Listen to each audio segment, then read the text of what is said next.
Bismillahirrahmanirrahim. Assalamualaikum warahmatullahi wabarakatuh. Pada kesempatan kali ini, kami dari kelompok 2 akan mempresentasikan review jurnal yang berjudul Pengaruh Intensitas Cahaya LED terhadap Parameter Pertumbuhan Microgreens Brassica sp.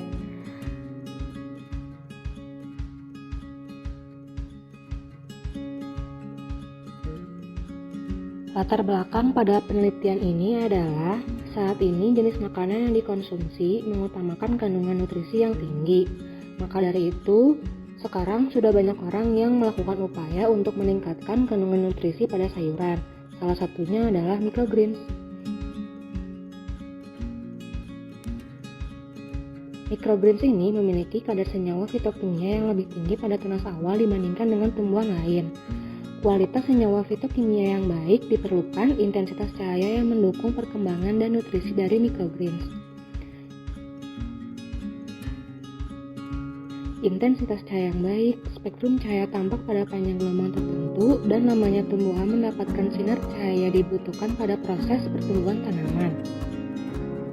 Berdasarkan latar belakang tersebut, tujuan pada penelitian ini adalah menentukan pengaruh intensitas cahaya LED pada beberapa variasi PPFD terhadap panjang hipokotil, berat kering, luas daun, kadar klorofil, kadar sukrosa, serta kadar nitrat pada microgreens Brassica sp.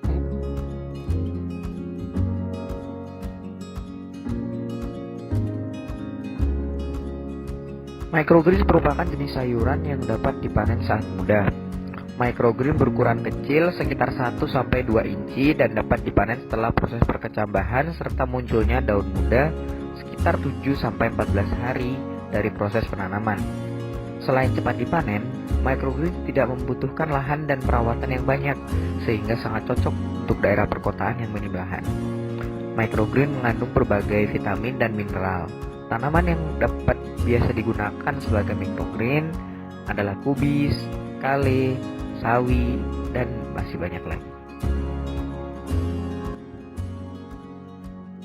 Brassica sp atau biasa dikenal dengan sebutan sawi-sawian merupakan tanaman sayur-sayuran yang dapat dipanen sepanjang tahun, memiliki klasifikasi sebagai berikut: Kingdom Plantae, divisi Magnolia vita, kelas Magnolepsida, ordo Brassicales, famili Brassicaceae, dan genus Brassica. Terdapat beberapa subspesies dari Brassica sp, diantaranya kohlrabi, Brassica vagarosa vergongylades, sawi mustard, Brassica gensea, sawi tatsoi, Brassica rapa rosularis, dan pakcoy merah, Brassica rapa farsinensis.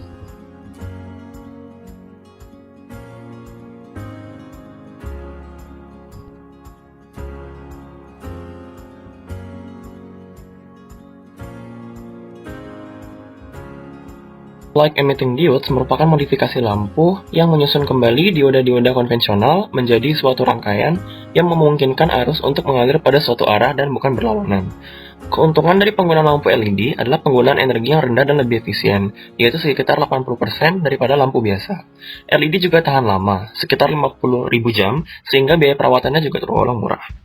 Radiasi matahari yang diperlukan tumbuhan untuk berfotosintesis dan pertumbuhannya dipengaruhi oleh jumlah cahaya yang diserap. Paparan matahari didefinisikan sebagai radiasi elektromagnetik yang disebut dengan photosynthetically active radiation atau disebut dengan PAR, yaitu pada rentang 400 nm hingga 700 nm. Rentang tersebut merupakan panjang gelombang yang tepat sehingga organisme fotosintetik dapat menggunakan paparan tersebut untuk fotosintesis. Umumnya, perhitungan PAR menggunakan satuan fotosintetik photon flux density atau ppfd dan diukur dalam mol per meter kuadrat per second. Perhitungan ini berdasarkan jumlah foton yang diserap oleh tumbuhan dan diasumsikan tersebar merata pada proses fotosintesis. Penelitian yang dilakukan oleh Samuolin et al. Pada tahun 2013 menggunakan 4 jenis Brassica sp, yaitu pakcoy merah, sawi pagoda atau tatsoi, sawi mustard, dan kohlrabi. Pada perlakuan dalam rentang 110-545 mikromol per meter persegi second, tidak terjadi perubahan pada parameter eksternal. Namun, hal berbeda terlihat pada parameter biometrik dan kualitas internal yang terdapat pada tabel 2. Pertumbuhan hipokotil pada pakcoy, tatsoi, dan kohlrabi menjadi lebih pendek pada perlakuan 545 dan 440 mikromol per meter persegi second dibanding pada intensitas normal yaitu 220 mikromol per meter persegi second.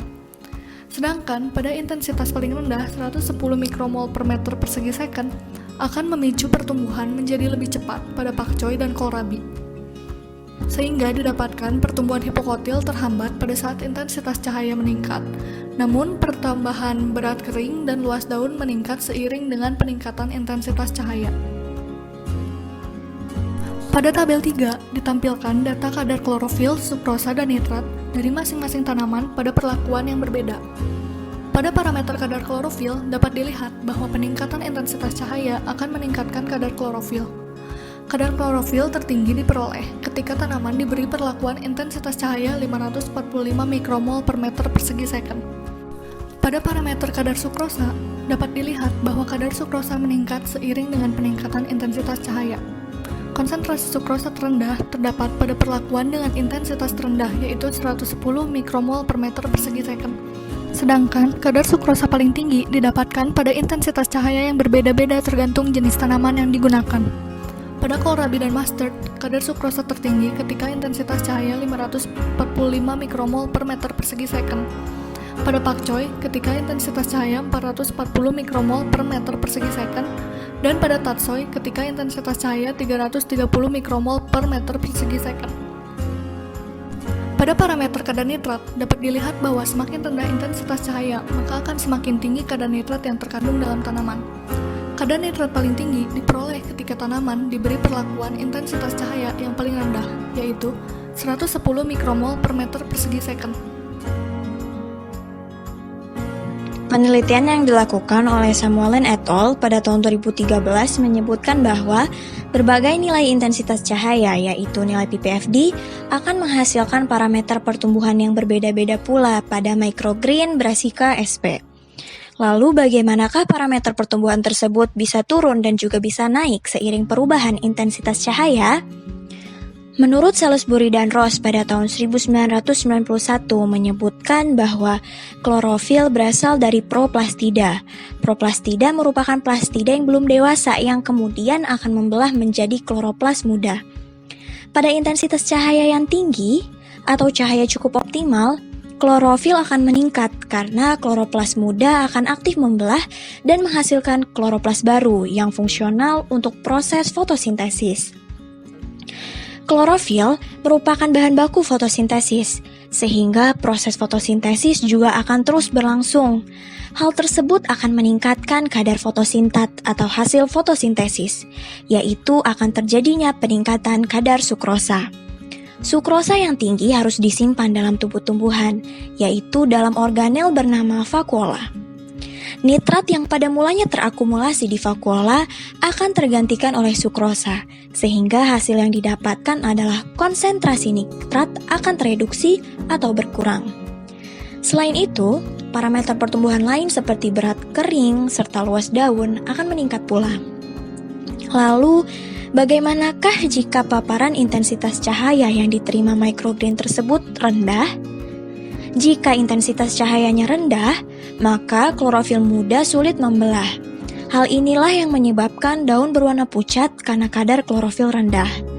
Kadar klorofil yang rendah mengakibatkan proses fotosintesis atau produksi sukrosa akan menurun, sehingga konsentrasi sukrosa pada organel vakuola juga akan rendah dan menyebabkan nitrat dapat terakumulasi pada vakuola. Atau dengan kata lain, konsentrasi nitrat akan tinggi. Secara umum, intensitas cahaya yang tinggi akan meningkatkan parameter pertumbuhan.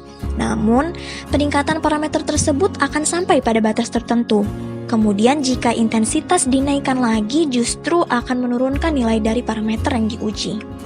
Beberapa penyebabnya antara lain seperti peningkatan intensitas cahaya biasanya juga diikuti dengan kenaikan suhu, baik suhu tanaman maupun suhu lingkungan sekitar.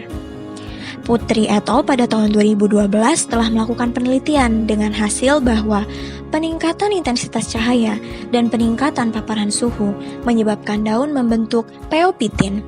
Peopitin merupakan pigmen yang membuat warna hijau klorofil akan cenderung semakin hijau klorofil akan cenderung semakin pudar dan pucat, sehingga pengujian kadar klorofil akan menurun.